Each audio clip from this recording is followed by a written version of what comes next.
मैं 39 सीट्स को अलग नहीं कर सकता दीपक जी। 39 सीट्स बहुत इंपॉर्टेंट है। उदय दादा कह रहे हैं हाँ ठीक है 102 गई हैं ऐश्वर्या, 39 हटा दे तो मेजोरिटी आ रही है, लेकिन विपक्ष तो यही कह रहा है ना कि आप यूपी में मैक्स आउट कर चुके थे, मध्य प्रदेश में मैक्स आउट कर चुके थे, राजस्थान, महाराष्ट्र, गुजरात आप मैक्स आउट कर चुके थे, आपको तमिलनाडु और केरला में जाना था, लेकिन तमिलनाडु में प्राइम मिनिस्टर का एक स्पेशल पुश था दीपक जी। बिल्कुल बिल्कुल एक स्पेशल पुश था, और पहली बार ऐसा हुआ कि तमिलनाडु को जोड़ने के लिए प्रधानमंत्री ने लगातार 5 साल काम किया। आप भूलिए मत, संसद में जो सेंगोल आया वो तमिल परंपराओं के अनुसार, तमिल हिंदू परंपराओं के अनुसार ही था। इसके अलावा मैं क्या बताना चाहता हूं आपको, यही नहीं, काशी तमिल संगम के वो कार्यक्रम जिसमें कुछ तमिलनाडु से काशी को आकर देखा और काशी के कुछ लोग तमिलनाडु गए, वो तो उससे जुड़े हुए थे, लेकिन ये जो भावना थी ना, साउथ अलग, नॉर्थ अलग, वेस्ट अलग, ईस्ट अलग, इस भावना को तोड़ने की प्रधानमंत्री नरेंद्र मोदी ने बेहद सशक्त कोशिश की है और उनको एक सिपासलार के तौर पर अन्नामलई मिले हैं। और मुझे लगता है कोई ना कोई चमत्कार, हालांकि पहले एक बार कोयम्बटूर की सीट बीजेपी जीत चुकी है, कुछ ना कुछ चमत्कार बीजेपी जरूर करेगी तमिलनाडु। आप कह रहे हैं चमत्कार, लेकिन मैं बता रहा हूं अजय आलोक जी, जो आदमी अन्नामलाई का सर्वे कर रहा है उसने खुद कहा कि अन्नामलाई सर्वे में 3rd आ रहे हैं, कोशिश बहुत है। Is it going to result? क्योंकि अब बात रिजल्ट्स, जो कोशिश होनी थी पहले फेज की हो गई, अब अगले चलता रहेगा। मैं कह रहा हूं इज इट ओनली अ कोशिश या आपको इसका असर दिखेगा? Is BJP getting seats in Tamil Nadu? Ajay Alok ji, आपने सबको सुना, सभी वरिष्ठ जी। देखिए, गेटिंग सीट्स इन तमिलनाडु, तो मैं आपको आज सर कहिए तो एफिडेविट कर दूं sir, we are getting seats, 1000% we are getting seats. अब कितनी सीट्स ये डिबेटेबल है। हमारे प्रदेश अध्यक्ष कहते हैं कि we will be in double digits.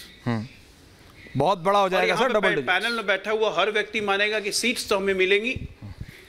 नहीं, मैं कह रहा हूं कि डिबेटेबल हो सकता है, मैं उस पर अभी डिबेट नहीं कर रहा हूं क्योंकि उसके एग्जैक्ट परिणति तो 4 तारीख को ही आएगी ना। तो लेकिन पैनल में बैठा हुआ हर व्यक्ति तो सही इस बात से सहमत होगा, we are getting seats in not only in Tamil Nadu but in Andhra and in Kerala, जहां हम लोग पिछले 3 स्टेट्स में 0 थे। तो हमारी सिल्वर लाइनिंग ये। अब आप जरा पिछले इसी 102 सीट में पिछली बार भारतीय जनता पार्टी को 102 में 40 आई थी, वो मैं आपको गारंटी के साथ कह सकता हूं कि इस 40 के बैरियर को हम तोड़ने जा रहे हैं। NDA will be 60+ out of 102, इसमें कोई डाउट ही नहीं। अगर आप कहिए तो मैं ऐसे ही जुड़वा देता हूं आपको, यूपी 8 की 8 जीतेंगे। हाँ, जुड़वाइए जरा। 60+, पांडे जी जरा सुनिएगा, खान साहब, 8 की 8 जीतेंगे, उत्तराखंड 5 की 5 जीतेंगे, 11, मध्य प्रदेश 6 की 6 जीतेंगे, राजस्थान 12 की 12 जीतेंगे, मणिपुर 12 की 12 है। दोनों में बहुत अच्छा मुकाबला है। मैं एक ही मानता हूं, चलिए आपके हिसाब से 12 की 12 राजस्थान, कोई डाउट नहीं होना चाहिए किसी को। बिहार 4 की 4 जीतेंगे, और मैं ये एनडीए और बीजेपी दोनों मिला के कह रहा हूं, मेघालय 2 की 2 जीतेंगे, जम्मू कश्मीर 1 सीट, उधमपुर पे चुनाव हुआ है, जीत रहे हैं हम लोग, कोई डाउट नहीं है। लक्षद्वीप पे बहुत अच्छा मुकाबला, मैं उसको काउंट नहीं कर रहा हूं। मिजोरम हमारे सहयोगी जीतेंगे बिल्कुल, नागालैंड भी जीतेंगे हम लोग, पौंडीचेरी भी जीतेंगे हम लोग, असम 5 है, 5 में से 5 जीत सकते हैं, नहीं तो 4 की गारंटी है। छत्तीसगढ़ एक बस्तर जा रहा है, 100% चूंकि मैं वहां काम कर चुका हूं, वो सीट हम जीतेंगे। आप इसी तरह से आ जाइए, महाराष्ट्र में 5 सीटें आज चुनाव में गई हैं, महाराष्ट्र में हम कम से कम जीतेंगे तो 5 की 5 जीत सकते हैं, नहीं तो 4 की गारंटी 100% है। त्रिपुरा 1 हम जीत रहे हैं, अरुणाचल प्रदेश 2 हम जीत रहे हैं। अब आगे तमिलनाडु 39। इस 39 को आप परम्यूटेशन कॉम्बिनेशन से किसी भी तरह कीजिए, एक लॉ ऑफ एवरेज भी कीजिएगा, तो किसी हालत में 8 से कम नहीं जाएगी। On what basis are you saying? का अंदाज लगा लीजिए। नहीं, अजय जी, मैं एक और सवाल आपसे ले रहा हूं उससे पहले कि मैं 2019 की जी प्लीज, क्योंकि पॉपुलैरिटी है, कह रहा हूं कि 2019 की अपेक्षा। पर आपको पता है, मैं आपको स्पेसिफिकली अन्नामलाई की कॉन्स्टिट्यूएंसी की बात कर रहा हूं। अन्नामलाई की कॉन्स्टिट्यूएंसी पे डीएमके के कैंडिडेट ने, जो एक डॉक्टर है और वो भी एक युवा है, 10 लाख की रैली, ये दावा है डीएमके का कि 10 लाख लोगों की रैली की है अन्नामलाई के कंटेम्प्रेरी ने। 10 लाख की रैली, लोगों की रैली। देखिए अजय आलोक जी, देखिए एक बात, वोट शेयर लाना एक अलग बात है, मैं कह रहा हूं सीट निकालने वाली बात जी। मैं वही बात कह रहा हूं, मैं भी बात कर रहा हूं ऐश्वर्या जी। दीपक जी तो खैर इतने साल से चुनाव देख रहे हैं और बहुत सीजन्ड आदमी है, बाकी सब लोग जान रहे हैं।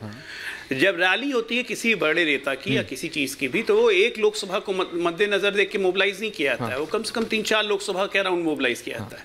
तो उस रैली की भीड़ से आप वोटिंग परसेंटेज, तो वो तो आपके लिए भी जाता है ना, आते हैं नहीं तो वो तो आपके लिए भी जाता है, that goes for BJP, Congress, हमारे लिए जाता है, लेकिन सबके लिए जाता है।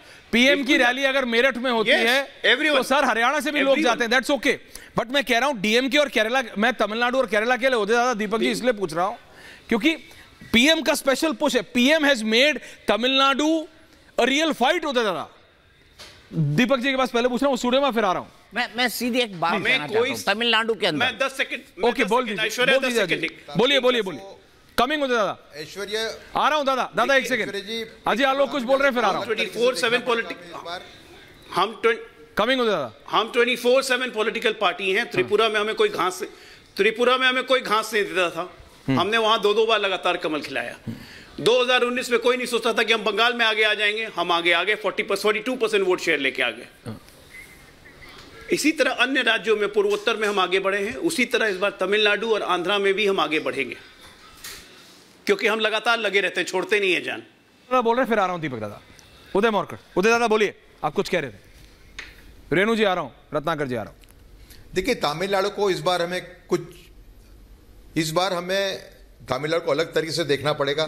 तमिलनाडु के जो प्रयास किए हैं माननीय प्रधानमंत्री जी ने, जो रिलीज की हैं, हाँ मैं आपसे सहमत हूं कि जो नंबर्स होते हैं रिलीज के अंदर वो कोई हमेशा इंडिकेटर नहीं होते कि रिजल्ट क्या आएगा, लेकिन जो उत्साह होता है, उत्साह जो हमने देखा, उन्होंने जो नॉर्थ साउथ डिवाइड को एक तरीके से टैकल करने का जो प्रयत्न किया, तमिल संगम जो किया उन्होंने, और बाद में एक तमिल प्रजा के अंदर एक संस्कृति के प्रति उनका जो एक अंदर की एक जो आवाज है उसको बाहर लाने का जो प्रयत्न किया है, सेंगोल वाला जो पूरा वाकया हुआ।